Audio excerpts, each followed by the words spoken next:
అసలు మీకు ఇంతకంటే ఈజీగా ఇంకొక ప్రాసెసే ఉండదు. చాలా అంటే చాలా పర్ఫెక్ట్‌గా హ్యాండ్ కర్వ్ షేప్ వస్తది. ఉబ్బెత్తులు ఏడొస్తాయి ఇంక అసలు ఒక్క ఉబ్బెత్తు కూడా రాదు. ఇది ఎక్కువ మట్టుకు మనం ఏం చేస్తామంటే పంజాబీ డ్రెస్సులు, ప్యాంట్లు అవి కట్ చేయడం కోసం యూజ్ చేస్తాం. టాప్స్ అవి కట్ చేయడం కోసం.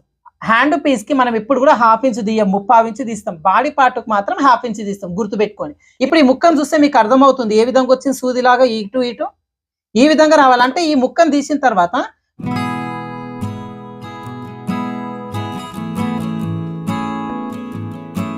Hi friends, welcome to weather tailors. ఈ రోజు వీడియోలో చంక దగ్గర ఏ మాత్రం ముడతలు రాకుండా హ్యాండ్స్ ని పర్ఫెక్ట్ గా ఎలా కట్ చేసుకోవాలనేది చూద్దామండి.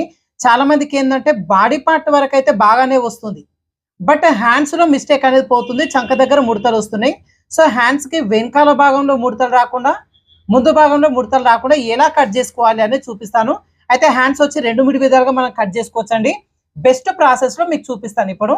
అయితే మనకు ఆల్రెడీ క్లాత్ ఓపెన్ ఇట్లా ఓపెన్స్ అనేది అటువైపునకు ఉంటాయి కదా. సో 2 లేయర్స్ పైన ఉన్న ఈ క్లాత్ ని ఇంకొక ఫోల్డింగ్ చేసుకోవాలి. మొత్తం 4 లేయర్స్ అవుతాయి. కింద 2 పైన 2 4 లేయర్స్ ఉంటే 2 హ్యాండ్స్ ఒకేసారి కట్ చేసుకోవచ్చు. అయితే చివరి వరకు కాకుండా కొంచెం 1.5 ఇంచ్ అట్లా వెనక్కి ఫోల్డింగ్ అనేది చేసేసుకుంటే మనకి చంక జాయింట్లు వచ్చేసి ఒక పార్ట్కి వేసుకోవచ్చు, ఇంకో పార్ట్కి వేయాల్సిన పని లేదు. ఓకేనా? ఇలా పెట్టేసుకొని హెచ్చు తగ్గులు లేకుండా ట్రయాంగిల్ స్కేల్ పెట్టేసుకొని ఫస్ట్ కింద ఒక లైన్ డ్రా చేసుకోవాలి. ఇలా డ్రా చేసుకున్న తర్వాత కింద ఒకవేళ మనం పైపింగ్ కానీ వేయాలి అనుకుంటే కింద వైపున ఖర్చు కోసం ఒక హాఫ్ ఇంచ్ తీసుకోవాలి. ఒకవేళ కింద హెమ్మింగ్ చేయాలి అనుకుంటే ఒక 1 ఇంచ్ అంతా మనం ఎక్స్ట్రా అనేది తీసుకోవాలి. ఎందుకంటే ఈ 1 ఇంచ్ తోనే మనకు లోపల వైపున హెమ్మింగ్ కోసం వదిలేసుకుంటాం, సపరేట్ క్లాత్ యాడ్ చేసుకోకుండా ఉంటుంది. ఇలా ఖర్చు కోసం డ్రా చేసుకున్న తర్వాత ఇక్కడి నుంచి హ్యాండ్ పొడవు మార్కింగ్ చేసుకోవాలి. అయితే ఇప్పుడు హ్యాండ్ పొడవు మీ చాయిస్. ఎల్బో హ్యాండ్స్ తీసుకున్నా సరే, మీడియం హ్యాండ్స్ తీసుకున్నా సరే, హ్యాండ్ కటింగ్ అనేది మీకు చాలా ఇంపార్టెంట్ కాబట్టి ఇప్పుడు జస్ట్ నేను ఇక్కడ ఒక 10 ఇంచెస్ హ్యాండ్ లెంత్ అయితే చూపిస్తున్నాను. సో మనకు ఆల్రెడీ కింద వైపున హెమ్మింగ్ కోసం ఖర్చు తీసుకున్నాం కాబట్టి ఈ ఖర్చు లైన్ దగ్గర నుంచి 10 ఇంచులు ప్లస్ బాడీకి అటాచ్ చేయడం కోసం ఒక హాఫ్ ఇంచ్ ఖర్చు, అంటే మొత్తం 10.5 ఇంచులు వచ్చేలాగా ఈ లైన్ దగ్గర పెట్టేసుకోవాలి. పై వైపున ఒక లైన్ డ్రా చేసుకుందాం. ఇదే లైన్ క్రాస్ పోకుండా ఇంకో దగ్గర మార్కింగ్ చేసుకొని ఇప్పుడు ఈ లైన్ డ్రా చేసుకోవాలి. ఇది వచ్చేసి మనకు హ్యాండ్ లెంత్, ఇది మొత్తం కూడా హ్యాండ్ లెంత్. తర్వాత కింద హ్యాండ్ లూజ్ మార్కింగ్ చేసుకుంటాం, పై వైపు నుంచి హ్యాండ్ డౌన్ మార్కింగ్ చేసుకుంటాం. అయితే ఫస్ట్ హ్యాండ్ డౌన్ మార్కింగ్ చేసుకుందాం హ్యాండ్ కర్వ్ షేప్ తీసుకోవడం కోసం. అయితే హ్యాండ్ డౌన్ మార్కింగ్ చేసుకోవడం కోసం మీకు అందరూ కూడా తెలుసు, మన వేద టైలర్స్ కటింగ్ ఫార్ములా ప్రకారంగా మనం హ్యాండ్ డౌన్ మార్కింగ్ చేసుకుంటాం. అయితే నార్మల్ గా నడుము లూజ్ వచ్చేసి 30 ఇంచుల కంటే తక్కువ, అంటే 30, 29, 28, 27, 26 ఇలా 30 కంటే తక్కువ ఉంది అంటే చిన్న సైజు బ్లౌజ్ కట్ చేస్తున్నామని గుర్తుపెట్టుకోవాలి. ఇలా చిన్న సైజు ఉన్న వాళ్ళకి హ్యాండ్ డౌన్ వచ్చేసి మనం 3 ఇంచులు వచ్చేలాగా మార్కింగ్ అనేది చేసేసుకుంటాం. ఒకవేళ నడుము లూజు 30 కంటే తక్కువ కాకుండా 30 కంటే ఎక్కువ, 31, 32, 33, 34 ఇలా 30 కంటే ఎక్కువ ఉంది అంటే మనం కట్ చేసుకుంటున్నది పెద్ద సైజు బ్లౌజ్ అని గుర్తుపెట్టుకోవాలి. సో ఇలా పెద్ద సైజు ఉన్న వాళ్ళకి హ్యాండ్ డౌన్ వచ్చేసి మనం 3.5 ఇంచులు వచ్చేలాగా మార్కింగ్ అనేది చేసేసుకుంటాం. సో మనకేంటంటే నడుము లూజును బట్టి మనకి ఈ విధంగా హ్యాండ్ డౌన్ మార్కింగ్ చేసుకుంటే పర్ఫెక్ట్ వచ్చేస్తా. అంటే మళ్ళీ నడుము లూజును బట్టి బ్యాక్ పార్ట్, ఫ్రంట్ షేప్ బెట్ అవన్నీ కూడా దాని ప్రకారమే తీసుకోవాలి. అదే నడుము లూజు ఫార్ములాని బేస్ చేసుకొని హ్యాండ్ కటింగ్ చేసుకుంటే మీకు పర్ఫెక్ట్ సెట్ అయిపోతుంది. ఇంకా హెచ్చు తగ్గులు అట్లా ఏం రావు. చంక దగ్గర కింద ముడతలు రావడం ఇట్లాంటి ప్రాబ్లమ్స్ ఏమి ఉండవు. సో ఇప్పుడు హ్యాండ్ డౌన్ 3 ఇంచులు వచ్చేలాగా తీసుకున్నాం కదా. ఈ 3 ఇంచులు వచ్చే దగ్గర ఫస్ట్ ఒక లైన్ డ్రా చేసుకొని పైన లైన్ దగ్గర నుంచి కింద లైన్ కి కర్వ్ షేప్ అనేది తీసుకోవాలి. సో ఈ కర్వ్ షేప్ ఏ విధంగా తీసుకుంటాం? మరి కర్వ్ షేప్ 2 విధాలుగా తీసుకోవచ్చు. ఒకటి వచ్చేసి మనకు నార్మల్ గా నడుము లూజ్ లో 4వ భాగాన్ని పెట్టేసుకోవచ్చు. రెండోది వచ్చేసి మనకు చంక రౌండ్ లో 2వ భాగాన్ని పెట్టుకోవచ్చు. అయితే చంక రౌండ్ లో 2వ భాగం అంటే ఇప్పుడు సపోజ్ చంక రౌండ్ ఒక 15 ఇంచులు ఉందనుకోండి, దీంట్లో సగం ఎంత అవుతుంది? మనకు 7.5 ఇంచులు అవుతుంది. సో 7.5 డైరెక్ట్ పెట్టాం మనం. దీంట్లో ఒక పావించు తగ్గించుకొని 7.5 ఇంచులు వచ్చేలాగా మనం ఈ కర్వ్ షేప్ అనేది తీసుకుంటాం. ఎందుకంటే ఆ పావించు అనేది మన కర్వ్ షేప్ లో వెళ్ళిపోతుంది. అంటే బాడీకి అటాచ్ చేసేటప్పుడు హెచ్చు తగ్గులు రాకుండా ఎడ్జ్ వరకు కరెక్ట్ వస్తాయి. ఒక పావించు తగ్గించి తీసుకుంటాం. అలా కాకుండా నడుము లూజు ప్రకారంగా తీసుకోవాలి అనుకున్నప్పుడు ఇప్పుడు నడుము లూజు వచ్చేసి ఒక 30 ఇంచులాగా తీసుకున్నాం అనుకోండి. సో నడుము లూజు 30 ఇంచులు అంటే దాంట్లో 4వ భాగం ఎంత అవుతుంది? మనకు 30లో సగం వచ్చేసి మనకి ఎంత అవుతుంది? 15 ఇంచులు అవుతుంది.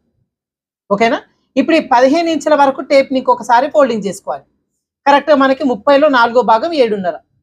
సో ఈ 7.5 వచ్చేసి మనకు ఏ విధంగా మార్కింగ్ చేసుకుంటామంటే ఈ పైన లైన్ దగ్గర 7.5 వచ్చేలాగా ఇదిగోండి టేప్ ని ఈ విధంగా పెట్టేసుకోవాలి. పైన లైన్ దగ్గర ఇక్కడ 7.5 దగ్గర ఫింగర్ తో ఇలా నొక్కి పట్టి ఈ టేప్ ఎడ్జ్ కింద లైన్ దగ్గర ఎక్కడ వరకు వస్తుంది చూసుకొని ఇక్కడ మార్కింగ్ అనేది చేసుకోవాలి. ఇలా ఇది వచ్చి నడుము లూజులో 4వ భాగంతో చేసుకునేటప్పుడు ఈ విధంగా చేసుకుంటాం. ఒకవేళ చంక భాగంలో 2వ భాగం తీసుకోవాలి అనుకుంటే ఒక పావించు తగ్గించి తీసుకుంటేనే మీకు పర్ఫెక్ట్ సెట్ అవుతుంది. సో ఇప్పుడు మనకి ఇక్కడ వరకు వచ్చింది కదా, ఇక్కడి నుంచి ఖర్చు కోసం మీరు ఎంత పెట్టుకున్నారు దాన్ని బట్టి బాడీ పార్ట్ లో 2 ఇంచులు పెడితే 2 ఇంచులు, 1.5 పెడితే 1.5 మీ చాయిస్ బట్టి పెట్టుకోవచ్చు. ఇప్పుడు నార్మల్గా 2 ఇంచులు తీసుకుంటాం, మన ప్రాసెస్ లో అయితే 2 ఇంచులు వచ్చేలాగా తీసుకున్నాం. ఇప్పుడు ఇక్కడ నుంచి ఇక్కడ వరకు హ్యాండ్ కర్వ్ షేప్ తీయాలి. కర్వ్ షేప్ తీయడం కూడా నడుము లూజు ప్రకారంగా తీసుకుంటాం. అయితే మనకి ఇప్పుడు తీసుకున్న నడుము లూజు ఎంత, మనకి 30 ఇంచులు. సో 30 కంటే తక్కువ ఉన్న ఈ నడుము లూజు ఉన్నది చిన్న సైజు బ్లౌజ్. సో చిన్న సైజు ఉన్న వాళ్ళకు స్టార్టింగ్ దగ్గర నుంచి 2 ఇంచులు వచ్చేలాగా ఒక మార్కింగ్ చేసుకొని 2 ఇంచుల దగ్గర నుంచి ఈ చంక ఎడ్జ్ ఎక్కడ వరకు వచ్చిందో ఇక్కడ వరకు క్రాస్ ఒక మార్కింగ్ చేసుకుంటాం.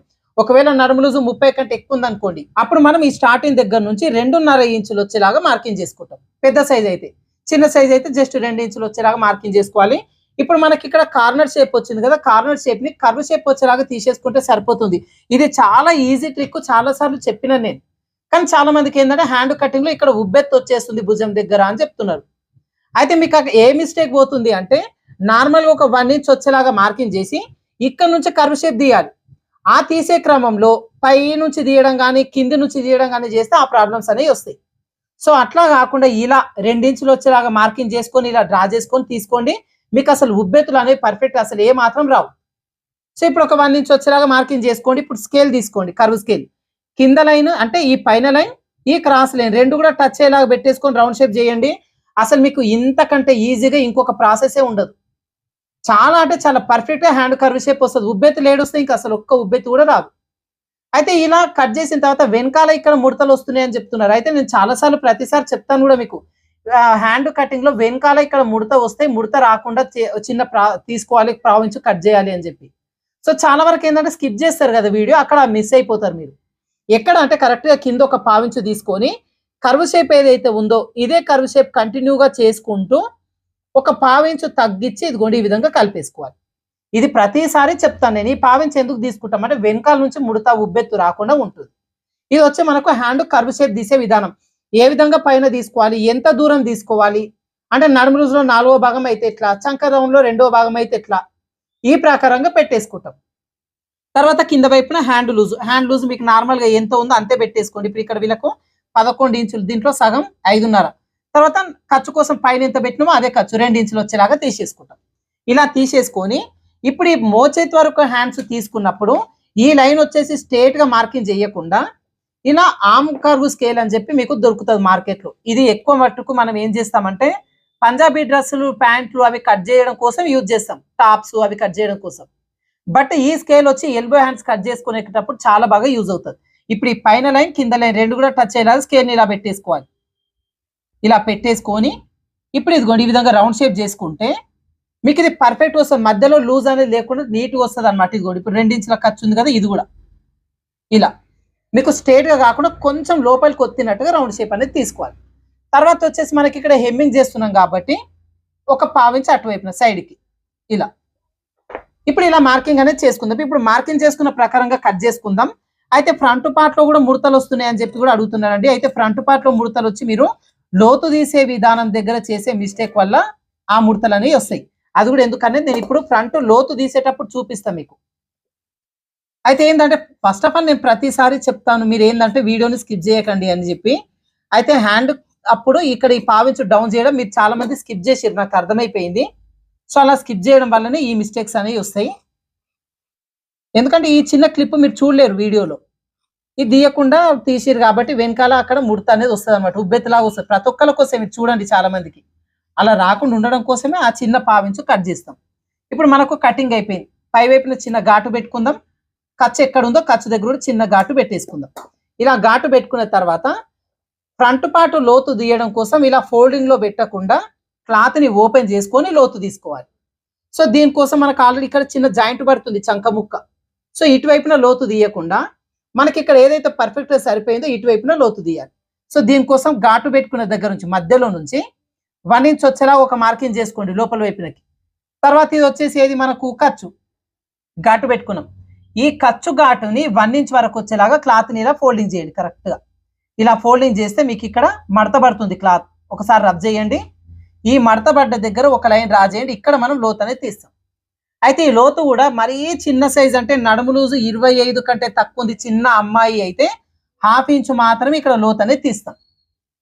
26 అంటే ఇప్పుడు చెప్పిన కదా 26 దగ్గర నుంచి నడుము లూజు 26 దగ్గర నుంచి ఎంత పెద్ద సైజ్ అయినా సరే వాళ్ళకి ఏం చేస్తామంటే మనకి ఇక్కడ 3/4 ఇంచు వచ్చేలాగా లోతు కోసం తీస్తాం. హ్యాండ్ పీస్ కి మనం ఎప్పుడు కూడా 1/2 ఇంచు తీయం, 3/4 ఇంచు తీస్తాం. బాడీ పార్ట్ కు మాత్రం 1/2 ఇంచు తీస్తాం, గుర్తుపెట్టుకోండి. ఇప్పుడు ఈ 3/4 ఇంచుని కలుపుకుంటూ కర్వ్ షేప్ తీయాలి. సో ఒకేసారి ఇట్లా డౌన్ చేయకుండా ఇక్కడ నుంచి కొంచెం కొంచెంగా మార్కింగ్ చేసుకుంటూ 3/4 ఇంచు వరకు కలుపుకోవాలి. తర్వాత ఇక్కడ నుంచి ఈ పైకి డౌన్ చేయాలి ఈ ఖర్చు వరకు. అంటే ఇది ఎస్ సింబల్ లాగా రావాలన్నమాట. ఇప్పుడు మార్కింగ్ చేసుకున్న పీస్ ని కట్ చేద్దాం. కట్ చేసేటప్పుడు ఇట్లా ఇట్లా స్ట్రైట్ గా పెట్టొద్దు, కొంచెం కర్వ్ తిప్పాలి. ఇది కూడా ఈ విధంగా సన్నంగా స్టార్ట్ చేసుకోవాలి కట్ చేయడం కూడా. మనకు ఎస్ సింబల్ లాగా ఏ విధంగా అయితే తీసినామో అదే ప్రకారంగా తీసేసుకోవాలి. ఇది ఇలా. ఇప్పుడు ఈ ముక్కను చూస్తే మీకు అర్థమవుతుంది ఏ విధంగా వచ్చింది సూదిలాగా ఇటు ఇటు ఈ విధంగా రావాలంటే ఈ ముక్కను తీసిన తర్వాత మనకి ఇది లోతు తీసినట్టుగా అసలు కనపడొద్దు. అసలు తీసినరా తీయలేరా అన్నట్టు ఉండాలి. పైన ఒబ్బెత్తుగా అట్లా చేయొద్దు. ఇప్పుడు ఇక్కడ లోతు తీసిన గుర్తు కోసం ఘాటు పెట్టుకోవాలి, ఎందుకంటే చూడడానికి సమానంగా ఉంటాయి. ఇదిగోండి ఈ కర్వ్ షేప్ ఈక్వల్ ఉంటాయి, కొంచెం అటు ఇటుగా. అది ఘాటు పెట్టుకుంటే మనకు కుట్టేటప్పుడు కన్ఫ్యూజన్ లేకుండా ఉంటుంది. లేదంటే కుట్టి మళ్ళీ విప్పదీస్తే కూడా హ్యాండ్కి ముడతలు వస్తాయి. సో హ్యాండ్ కటింగ్ చేసుకునే విధానం ఈ విధంగా ఉంటుంది అనమాట. అయితే ఇదేంటి మనకు ఇక్కడ చంక భాగంలో చిన్న జాయింట్లు పడుతున్నాయి. సపోజ్ ఇప్పుడు ఈ జాయింట్ లేకుండా ఉంటే ఎలా ఉంటుందని నేను ఇప్పుడు చూపిస్తాను మీకు. ఇదిగోండి ఈ విధంగా వచ్చేస్తుంది. తర్వాత మనకి ఇదేంటి మనకు లోపల వైపున హెమ్మింగ్ చేయడం కోసం ఒక 1 ఇంచ్ వదిలేసుకున్నాం, ఇది 1 ఇంచ్. సో హ్యాండ్ కటింగ్ అనేది ప్రాపర్ గా చేసుకునే పద్ధతి. అయితే మీకు చంక రౌండ్ ప్రకారంగా తీసుకోవాలి అనుకుంటే దాంట్లో సగాన్ని పెట్టి ఒక్క 1/4 ఇంచ్ అయితే తగ్గించి మీరు కర్వ్ షేప్ తీసుకోండి, పర్ఫెక్ట్ గా సెట్ అయిపోతుంది. లేదు అంటే నడుము రోజులో 4వ భాగాన్ని ఎగ్జాక్ట్ గా పెట్టేసుకున్నా కూడా ఈ కర్వ్ షేప్ అనేది పర్ఫెక్ట్ వస్తే మీరు సైడ్ జాయింట్ చేసేటప్పుడు బాడీకి అటాచ్ చేసేటప్పుడు హెచ్చు తగ్గు లేకుండా పర్ఫెక్ట్ వస్తుంది. కుట్టేటప్పుడు లోత్ అనేది ఎక్కడ వస్తుందో చూసుకొని కుట్టండి. ఒకవేళ పొరపాటున తిరిగేసి కుట్టి మళ్ళీ విప్పదీసిరు అనుకోండి కర్వ్ షేప్ అంతా కూడా సాగిపోతుంది. సాగిపోయిన దాన్ని దగ్గర చేయలేం, చాలా కష్టం. తర్వాత అది మళ్ళీ కుట్టినా కూడా ఈ చంక దగ్గర మొత్తం హ్యాండ్ కి ముడతలు వస్తాయి. సో ఆ ప్రకారంగా మీరు హ్యాండ్ కటింగ్ చేసుకునేటప్పుడు ఎలా కట్ చేయాలి, లోతులు ఏ విధంగా తీసుకోవాలి అనేది కూడా ప్రాపర్ గా చూసుకొని కట్ చేసుకోండి. ఓకేనా? సో ఈ వీడియో ఏంటంటే చాలా మంది ఈ డౌట్ పైన అడుగుతున్నారు, ఎక్కువ కామెంట్స్ దీనిపైన వస్తున్నాయి కాబట్టి దీనిపైన డెప్త్ గా మీకు చూపించినండి. సో ఈ వీడియో మీకు యూజ్ అవుతుంది అనుకుంటున్నాను. వీడియో నచ్చితే లైక్ చేయండి, షేర్ చేయండి. మీ ఫ్రెండ్స్ కూడా ఈ డౌట్ వచ్చిన వాళ్ళు చాలా మంది ఉంటారు, వాళ్ళకు కూడా ఈ వీడియోని ఫార్వర్డ్ చేయండి. ఓకేనా? Thank you for watching.